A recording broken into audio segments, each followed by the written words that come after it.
তো আপনি বেদাতগিরি করলে তো আপনারই বলছি।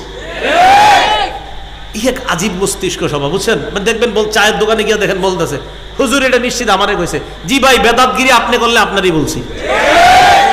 এবার একটা কথা শুনেন, বলেন আমার সাথে কোন এলাকায় একটা বেদাত প্রতিষ্ঠিত হয়ে গেলে তাদের উপর আল্লাহ রাগ করে একটা সুন্নত উঠে আনে, তওবা করা ছাড়া সেই জাতিকে কিয়ামতের আগে সেই সুন্নত আল্লাহ আর ফিরিয়ে দেন না। একটা বেদাত এলাকায় প্রতিষ্ঠিত হয়েছে আপনাদের চোখের সামনে, আর আপনারা খালি বলছেন থাক থাক, বেদাত হয়েছে আর বলছেন থাক। এই থাক থাক করতে করতে প্রথমে সালাফিরা ছিল, একা ছিল, একা থাকার পরে এরপরে তার অনুসারী বাড়ছে। আর এটাই কিন্তু নিয়ম। দেখবেন কিছু মানুষ যখন প্রথম বেদাতের আর সূচনাটা এইভাবে হয়, হঠাৎ দেখবেন এক জায়গায় একজন, তার গায়ে পোশাক আদি ইত্যাদি কম, তো দুই চারজন পাশে বসে থাকে। যদি বলেন হ্যাঁ এইভাবে বসে রয়েছে, এর না বসছেন কা, ভাই কি যে আছে এটা তো বুঝবেন না। তো কি আছে তো দেখাই দিতেছে, বলতেছে কি আছে। হ্যাঁ ভাই, এই কথাটা মনে রাখেন, এখনো পীরের নাম কিভাবে হয় ল্যাংটা বলেন। আমি পীরের বিরোধিতা না, কিন্তু ল্যাংটা পীর এই মানে এই নামটা এটা তো একটা মাথায়ও লাগায়, এটা তো শরমেরও ব্যাপার। যে আপনি কি বললেন ছোটবেলা আপনার বাচ্চা ল্যাংটা কারা হয়? বাচ্চারা না। একটা পীরের নাম আপনি দিয়ে দিলেন ল্যাংটা। মানে আচ্ছা, আপনি শরীয়ত ঠিক আছে, শরীয়ত আপনারে কি বলে সেটা পরে বলি, আপনার আকলরে জিজ্ঞাসা করেন আপনি নামটা দিলেন কিভাবে? কি কয় পীর, কয় কি পীর, কয় ল্যাংটা পীর। এটা তো অসুস্থ মস্তিষ্ক ছাড়া এটা সম্ভব না। এবং একদল মানুষ এটারে আপনার বলতে কি যে আছে জানেন না, তো নামের মধ্যেই তো বোঝা যাইতেছে কি আছে। রাসূলুল্লাহ সাল্লাল্লাহু আলাইহি সাল্লাম বলেন, এলাকায় একটা বেদাত প্রতিষ্ঠিত হয়ে গেলে ওই এলাকা থেকে একটা সুন্নত আল্লাহ উঠায় নেয়, এই জাতির উপরে আল্লাহ রাগ করে তাদেরকে সেই সুন্নত ফিরায় দেয় না। আমি এই হাদিসটা নিয়ে চিন্তা করি আর চিন্তা করি, মেসওয়াক করা সুন্নত সবাই জানি। আম্মা জান আয়েশা সিদ্দিকা বলেন, নবী ঘর থেকে যখন বের হতেন সর্বশেষ মেসওয়াক করতেন। ঘরে ঢুকে সমস্ত কাজের সর্বপ্রথম নবী মেসওয়াক করতেন। ঘর থেকে বের হতেন সর্বশেষ কাজ মেসওয়াক, ঘরে ঢুকতেন সর্বপ্রথম কাজ নবীর মেসওয়াক।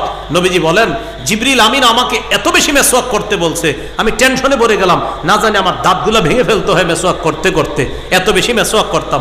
আব্দুল্লাহ ইবনে ওমর রাদিয়াল্লাহু তাআলা আনহুমা বিছানায় মেসওয়াক রেখে দিতেন, ঘুম ভাঙতো মেসওয়াক করতেন, আবার ঘুমায় গেছে মেসওয়াক পাশে রাখা, আবার ঘুম ভাঙছে আবার মেসওয়াক করছে, আবার এইভাবে রাখা, আবার ঘুম ভাঙছে আবার মেসওয়াক করছে। আরে আপনি এত মেসওয়াক করেন কেন?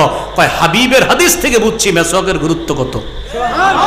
তো এই সুন্নতটা আমরা সবাই জানি, কিন্তু পালন করতেছি না কেন? ওই আমার আপনার চোখের সামনে বেদাত হচ্ছে, বাধা দিচ্ছি না, আল্লাহ রাগান্বিত হয়ে আমাদেরকে তৌফিক দিচ্ছে না মেসওয়াক করার। অসংখ্য অগণিত সুন্নত করতে পারি কিন্তু করতেছি না। আপনি দেখবেন অসংখ্য মানুষ এই খানার শুরুতে বিসমিল্লাহ বলা, আপনার অটোমেটিক ভাবে আমরা বিসমিল্লাহ বলতেছি না, অথচ সবাই জানি বিসমিল্লাহ বলা সুন্নাহ, কিন্তু এরপরেও বিসমিল্লাহ বলতে ভুলে যাচ্ছি কেন? আল্লাহ রাগ করে সামনে বেদাত হচ্ছে, রাগান্বিত হয়ে এই সুন্নাহের তৌফিক দিচ্ছে না। তো বলছিলাম, এলাকায় বেদাত প্রতিষ্ঠিত হয়ে গেলে এটা সবাই মিলে প্রতিহত করা দায়িত্ব, কর্তব্য। বলেন ইনশাআল্লাহ। এলাকায় বেদাত প্রতিষ্ঠিত হতে দিয়েন না। قال رسول الله صلى الله عليه وسلم ما ابتدع قوم في دينهم بدعة إلا نزع الله من سنتهم سنة ثم لا يعيدها إليهم إلى يوم القيامة। সুনানে দারিমি হাদিসের কিতাব 54 নম্বর হাদিস। রাসূলুল্লাহ সাল্লাল্লাহু আলাইহি সাল্লাম বলেন, কোন জাতি যখন তাদের ধর্মের মধ্যে একটা বেদাত আবিষ্কার করে, আর এই বেদাত যদি এলাকায় প্রতিষ্ঠিত হয়ে যায়, আল্লাহ সেই জাতি থেকে একটা সুন্নত ছিনায় নেয়, কিয়ামতের আগে ওই জাতিকে সেই সুন্নত আর আল্লাহ ফিরায় দেয় না। আল্লাহ আমাদেরকে হেফাজত করেন। তাহলে প্রিয় ভাইয়ারা বলেন আমার সাথে সবাই, শিরকি আকীদা রাখবো না, বেদাতি আকীদা রাখবো না, শিরকি কথা বলবো না, বেদাতি কথা বলবো না, শিরকি কর্ম করব না, বেদাতি কর্ম করব না, শিরকি মজলিসে বসবো না, বেদাতি মজলিসে বসবো না, শিরকি মজলিস দেখতে যাব না, বেদাতি মজলিসও দেখতে যাব না। মনে থাকবে ইনশাআল্লাহ। ইসলামে প্রবেশ করেছি কিনা কয় লক্ষণ?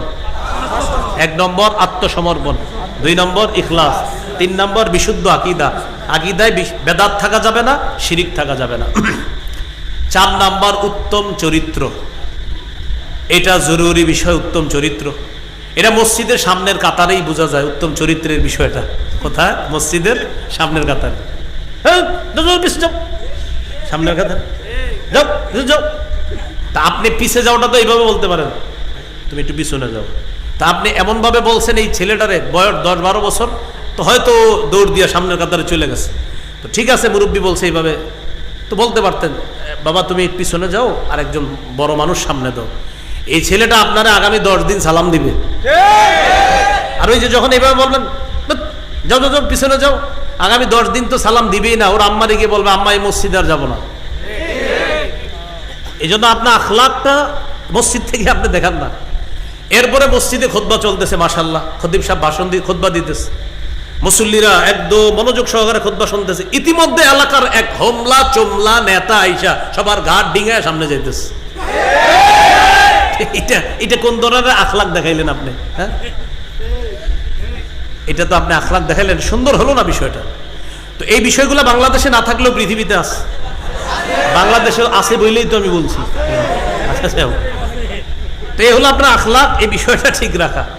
আল্লাহ তাআলা সূরা কলামের 4 নম্বর আয়াতে বলেন, কাফেররা রাসূল সাল্লাল্লাহু আলাইহি সাল্লামের চরিত্র নিয়ে কথা বলেছিল, তা আল্লাহ তাআলা বলে দিলেন ইন্নাকা লা আলা খুলুকিন আযীম। হাবিব, আমি আল্লাহ আপনার সার্টিফিকেট দিয়ে দিলাম, আপনি মহান চরিত্রের অধিকারী।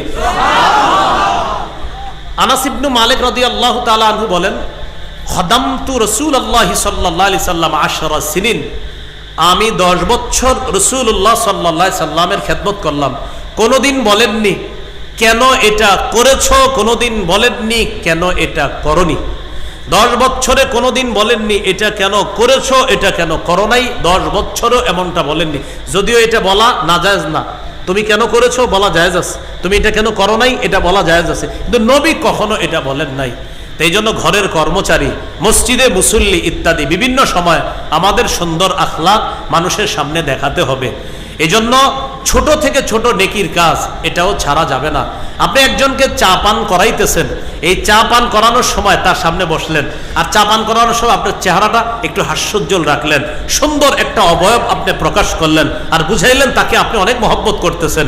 রাসূলের হাদিস প্রমাণ করে এই ছোট্ট আমলটা, চা পান করাইলেন আর তার দিকে একটু সুন্দর হাসি মাখা মুখে তাকাইলেন, হতে পারে এটা আপনাকে জান্নাতে নিয়ে যাবে।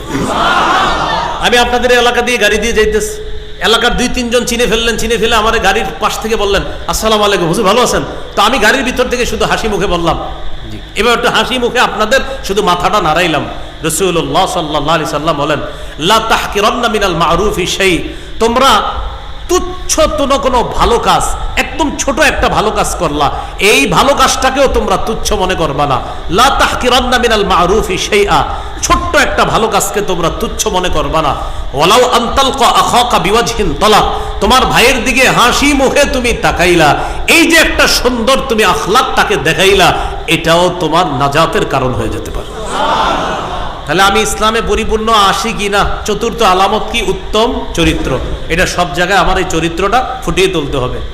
অনেক ভাই আছে বাহিরে আসলে বন্ধুদের সাথে তার চরিত্র বড় চমৎকার, আমাদের সাথে দেখা সাক্ষাতেও চরিত্র চমৎকার, আমাদের সামনেও তিনি অনেক ভালো মানুষ, মসজিদেও তিনি একজন ভালো মুসল্লি। এই লোকটা আবার ঘরে গিয়ে তার স্ত্রীর সাথে এমন বদ আচরণ করে যেটা একদম সম্পূর্ণ উল্টা। করলে আপনাদের কিন্তু বলছি, মানে মনে মনে বলবে কি এটা মনে হয় আমারে বলছে, তো আপনি বেদাতগিরি করলে তো আপনারই বলছি। এক আজীব মস্তিষ্ক সভা, বুঝছেন? দেখবেন চায়ের দোকানে গিয়ে দেখেন বলতেছে হুজুর এটা নিশ্চিত আমারে কইছে। জি ভাই, বেদাতগিরি আপনি করলে আপনারই বলছি। তো রাসূলুল্লাহ সাল্লাল্লাহু আলাইহি সাল্লাম কি বলে দেখেন, সহিহ বুখারীর বর্ণনা 3172 নম্বর হাদিস। ক্বালা রাসূলুল্লাহ সাল্লাল্লাহু আলাইহি ওয়াসাল্লাম, মান আহদাসা ফিহা হাদাসান আও আওয়া মুহদিসা ফাআলাইহি লানাতুল্লাহ ওয়াল মালাইকাতি ওয়ান নাসি আজমাইন। যে ব্যক্তি নিজে বেদাতি কর্মকাণ্ড করে যে ব্যক্তি কোনো বেদাতিকে আশ্রয় প্রশ্রয় দেয় তার উপর আল্লাহর অভিশাপ, ফেরেশতাদের অভিশাপ, সকল মানুষের অভিশাপ। আল্লাহ আমাদের সকলকে বেদাতি কর্মকাণ্ড এবং বেদাতি আকীদা থেকে সমূলে আমরা যেন এগুলা থেকে একদম সুন্দরভাবে আমরা ফিরে আসতে পারি, এবং বেদাত নামক কর্মকাণ্ড যদি আশেপাশে থাকে সমূলে যেন এলাকা থেকে সরাইয়া দিতে পারি। আল্লাহ তৌফিক দান করুন।